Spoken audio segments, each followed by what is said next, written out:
Começando hoje mais um programa Conexão Política, eu tenho a honra de receber aqui o pré-candidato a deputado estadual, já foi vice-prefeito de Porto Alegre, vereador, presidente da Câmara dos Vereadores, tem uma longa trajetória, uma pessoa que critica ao seu partido, por isso mesmo independente e muito bem vista em todos os campos políticos, Sebastião Melo. Muito obrigado por estar aqui no programa Conexão Política. Olha, Tobias, primeiro, muito obrigado por esse convite, para esse diálogo aqui, nesse momento tão necessário da vida política. Eu sempre gosto de reafirmar que nós vivemos muitas crises e uma grande crise política. Mas eu tenho a profunda convicção que a saída do nosso país ela é na política. Eu, como milhares de brasileiros, lá atrás, estou falando na década de 70, defendíamos muito a questão da volta da democracia. E se ditadura resolvesse o problema do país, nos 500 anos de história do Brasil, nós tivemos muito mais ditaduras do que democracia. Este é o período mais longo da democracia brasileira. E a democracia representativa passa por uma crise enorme no mundo inteiro. Tu olha para a Alemanha, tem crise. Tu olha para a Itália, cai governo e sobe governo. Ao que tu atribui essa mudança de paradigma na política? Eu penso que são várias coisas, mas fundamentalmente é o seguinte: essa desconexão do representante e representado. No caso da política brasileira, isso acentuou demais. Os mandatos, eles não correspondem, não é, o que se apresentam nas campanhas políticas. E o cidadão brasileiro também precisa aprender de que democracia, Tobias, não é só votar. Acho que esse é um fator determinante num processo democrático, né? Porque votar é parte do processo da democracia. Agora, eu tenho que votar, eu tenho que participar da minha vida comunitária, da minha entidade de classe, do meu clube, tu entendeu? Exercer a cidadania na sua participação maior e cobrar dos eleitos eficientemente. Então, a democracia passa por crises. E só uma reforma política verdadeira para a política, ela vai poder ajudar nisso. Porque o que nós temos visto no Brasil é os chamados remendos eleitorais. Agora, por exemplo, o ano passado se criou um fundo público para a campanha. Olha, eu não conheço nenhum país do mundo que financia com dinheiro público campanha proporcional. Eu conheço eleição majoritária, voto em lista. Agora, eleição proporcional com dinheiro público eu não conheço. Mas o que fizeram os congressistas? Fizeram uma lei dizendo que o dinheiro público vai para o TSE repassa para as cúpulas partidárias de Brasília e as cúpulas partidárias vão escolher quem financiar. E já está dado aí, os jornais já disseram, todos vão financiar só quem tem mandato. Então como é que eu renovo a política, Tobias? Quer dizer, o Brasil está pegando fogo, todo mundo querendo renovação, e vai ser a menor renovação que o país vai ter na política, vai ser essa eleição que se aproxima. A gente viu agora nas eleições de 2016, inclusive tu participaste. Correto. Em Porto Alegre, o número de votos brancos nulos superaram ao do eleito. Exatamente. Né? Essa é uma das consequências que tu atribui a essa insatisfação do eleitor. Só que agora a gente sabe que em nível nacional essa possibilidade pode ser até catastrófica, né? Para a gente poder eleger aí uma pessoa que... Primeiro, Tobias, é preciso dizer o seguinte: muita gente interage com a gente dizendo assim, olha, eu não vou votar porque se 50% mais um não votar em ninguém, a eleição está anulada. Isso é um ledo engano, né? Se votar 10%, 15% ou 20%, a eleição é válida igual. Então aproveita aqui o teu programa para dizer, olha, vamos fazer um voto consciente. Primeiro fazer uma lista de quem nós não vamos votar e depois vai afunilando para votar em quem? Algum, né? Agora, é isso, essa criminalização da política e nivelar tudo por baixo, tu entendeu? Então se botou todo mundo nivelado por baixo. Ninguém presta, todo mundo é ladrão, todo mundo é sem vergonha, então não vou votar em ninguém. Isso é muito grave, porque primeiro eu quero dizer que com muita responsabilidade de quem foi vereador, vice-prefeito, concorreu a prefeito da capital, eu conheço gente decente em todos os partidos políticos. E nós temos problemas praticamente em todos os partidos políticos. Então, agora, esta é uma eleição da apatia, por isso. Tocantins terminou a eleição agora, semana passada. E tu viu uma enxurrada no primeiro turno, 30% era um voto apenas para governador. 30% foi abstenção. E 19,5% foi voto branco e nulo. Isso se repetiu, de certa forma, no segundo turno. E as pesquisas que eu tenho acessado aqui no Rio Grande do Sul têm dado aí 50% nessa direção. Eu creio que quando começar o processo eleitoral, o programa de televisão, as redes sociais, isso pode mudar um pouco, viu, Tobias? Mas espere aí uma enxurrada de voto branco e nulo. E é exatamente isso, a descrença no processo político. E aí também essas pesquisas apontam uma outra coisa, que eu considero gravíssima. 22% dos gaúchos e dos brasileiros estão dizendo volta à ditadura. Quer dizer... É incrível, né? Como a força do retrocesso aqui é tão grande, né, aqui no nosso estado. Então isso, eu considero grave isso, porque, vamos combinar entre nós, né, tia? Nós vivemos um período de 20 e poucos anos, recentemente, de ditadura, e que as crises se agravaram nesse país, corrupção existiu, só que é evidente, tem a corrupção que fede e a que não fede. Aquela que não aparece, não fede. Então, quando tu tinha um regime que tu não tinha liberdade de expressão, que é um valor maior numa sociedade, que é o direito da liberdade de expressão, né? Que é o direito, né, de discordar, que é o direito, enfim, de um Estado democrático de direito, veja aí, nós teríamos na ditadura uma lava-jato? Claro que não, né? Com excessos aqui, acolá, pode ser, mas vamos combinar entre nós, né? O Brasil está tentando reencontrar com a sua história e acho que a Lava Jato veio sim como instrumento, tu entendeu, eficaz, porque se tu olhar a história do Brasil é só ladrão de galinha na cadeia, pobre, desentado. Bom, pelo menos pela primeira vez está indo graúdo para a cadeia, mas numa longa fila que tem que ir para a cadeia ainda. Sim. Sebastião, tu é um crítico do PMDB, atual MDB. Muito, muito forte. E eu queria saber de ti com esse teu olhar crítico sobre o partido, que muitas vezes é visto, enfim, não de uma forma positiva pelos correligionários, né? O que complica bastante a situação do candidato, mas às vezes é importante esse papel. Como é que tu avalia a gestão Temer e a gestão Sartori? Quais são esses paralelos que tu pode trazer para o teu eventual mandato? Bom, Tobias, primeiro dizer o seguinte, eu acho que o MDB... Se eu pudesse dizer um traço do MDB, que lá de trás, não desse MDB de agora, ele foi fiador da democracia. Eu acho que não pode escrever a história do Brasil sem ter uma página dedicada, quando todos nós, democratas, estávamos no movimento MDB.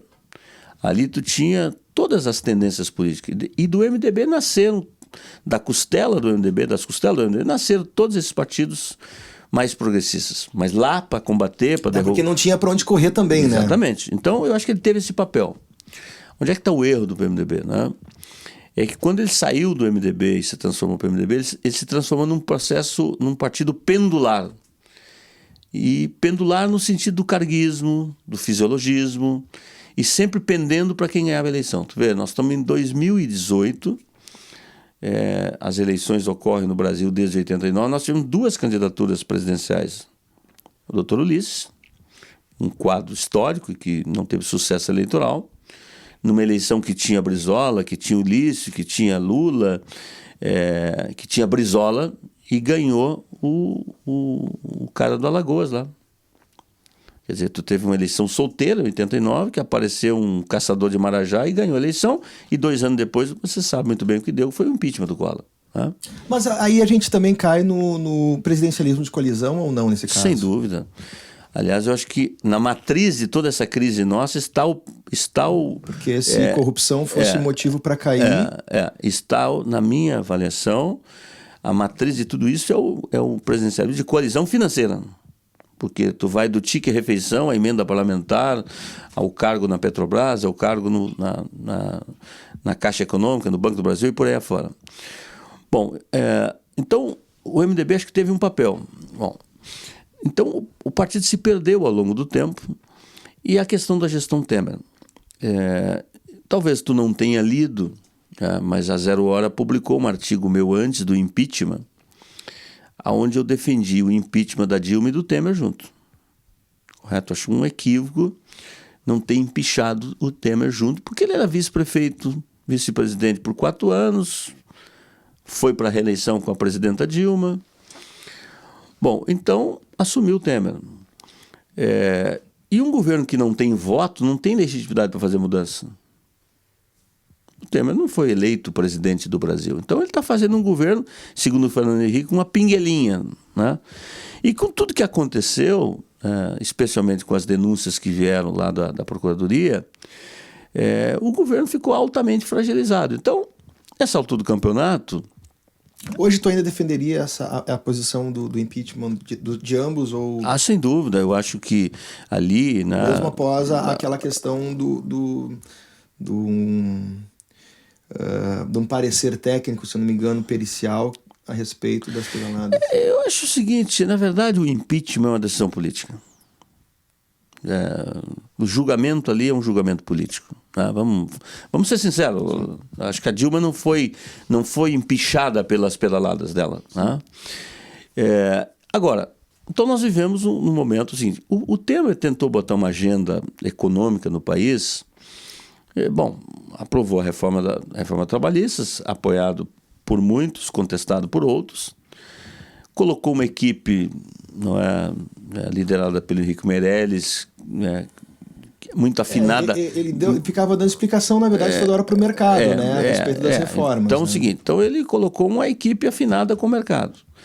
Mas a gente tem que olhar para o futuro, não adianta. O governo do Temer está terminando, o candidato do PMDB não será o vitorioso da eleição, nem sei se vai ter candidato, eu acho que a candidatura do Meirelles não é para valer. Né? Mas aqui no estado o candidato do PMDB então vou chegar lá. Então vou chegar lá. Né? Então, assim, isso é uma coisa... Nacionalmente, eu acho que o PMDB vai pagar uma conta diminuindo bancada, não tem dúvida, no Congresso Nacional. E é evidente que quem está no poder, com toda essa crise que está aí, eu acho que os partidos grandes, o PT paga conta, o PSDB paga conta e o PMDB paga conta. E tanto é que essas candidaturas alternativas que não tem nada a ver com o partido, tem a ver muito com a crise que vive os partidos políticos no Brasil. O candidato apolítico, né? Esse cara de fora que, por exemplo, Porto Alegre, quer dizer, tinha um candidato a prefeito que é filho de político, se elegeu, né, porque tinha uma tradição política e contestou a política para ganhar a eleição em Porto Alegre. Contestou a política, né? Quanto à eleição aqui do estado do Rio Grande do Sul, então vou enfrentar a tua pergunta, né? Eu penso que a eleição lá e aqui são eleição de 2 tempos. A única coisa certa que tem na eleição lá e aqui é a data da eleição. E enxergo que o Sartório deverá ou poderá ser um dos candidatos do segundo turno. Né? Porque eu acho que ele enfrentou algumas coisas necessárias no Estado. O Estado que, vamos combinar entre nós, né, Tobias? Se tu está há 40 anos, em 38 tu gasta mais do que arrecada, tem uma hora que tu não tem nada de estoque na prateleira para poder cobrir esse déficit. Não tem mais coelho. Não tem. Então, e não dá para fazer aquela política. Eu sempre gosto de achar o seguinte, eu sou do time de ajudar a resolver problemas, não buscar culpados. Então, às vezes eu vejo um debate assim, não, o culpado é o governo do Rigoto, o culpado é o governo do Tarso, o culpado é o governo do Livro, o culpado é o governo da Ieda. Tia, esses partidos tradicionais, ninguém pode fazer esse discurso, porque todos passaram pelo governo. Se o Novo ou o PSOL chegar no governo do Rio Grande do Sul, talvez possa fazer isso.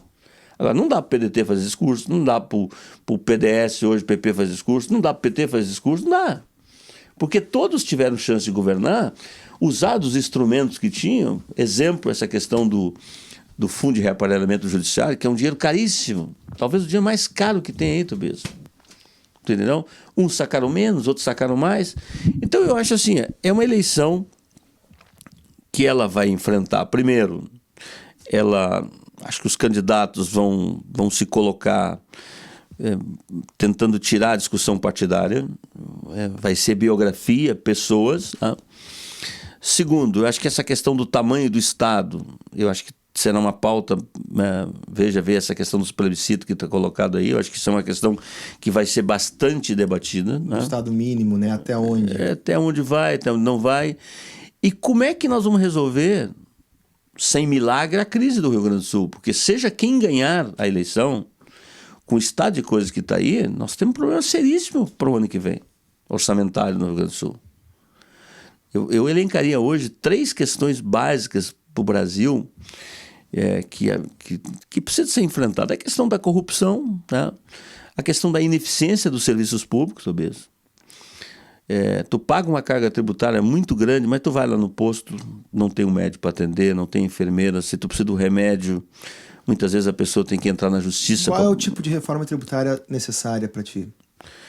Eu acho, Tobias, que tu tem que taxar quem tem rendas, em primeiro lugar. Eu acho que As grandes fortunas? Também. Imposto progressivo. Perigoso, né? Primeira... São poucos que falam isso, né? Mas, não, mas vem cá. O Ciro Gomes também está com essa proposta, né? Mas o Tobias, me diz o seguinte... E o PSTU também na última eleição e foi altamente criticada pelo mercado. Isso é complicado, né? Mas diz o seguinte... Primeiro, quem é que paga imposto nesse país mais? É o pobre? É só quem paga. Por quê? Porque o cara que vai comprar aqui no teu bairro, aqui, ou lá na vila... As isenções não são para os pobres, na verdade. Não, ele vai pagar o mesmo ICMS, o imposto do IPI, dos produtos que ele vai comprar no supermercado, da limpeza à alimentação. Do vinho, seja de garrafão, aí, do mesmo que paga o cara que é bilionário. Quer dizer... As grandes fortunas desse país, os banqueiros não pagam imposto. O exemplo mais claro disso é banqueiro. Vai lá nos balancetes dos bancos e vê se paga imposto. E aqueles que são ainda cobrados, vai para o CAD lá e o CAD faz aquelas maracutaias para não pagar. Então eu penso, né, os países que deram certo, eu tenho que a minha contribuição maior tem que ser sobre a renda. Tu tem renda, tu paga. Tu entendeu? Então a reforma tributária tinha que fortalecer a questão local, porque as pessoas não vivem na União, municipalismo, não vivem nos estados, o palco das nossas vidas são os municípios. Então eu tinha que ter uma reforma que dissesse assim, bom, isso aqui é com o município, então eu tenho que botar dinheiro para o governo local fazer. O município ele tem algumas vinculações, a educação, a saúde, 25%, e ele recebe cerca de 18%, 17%. Isso, do 100%. Do 100% que o... 60% é com a União. Que a União recebe. 60% é com a União, 23% com os estados e 18% com os municípios. Não? E daí fica aquela coisa complicada, toda a responsabilidade sobre os municípios e a receita com a União. Isso não dá certo.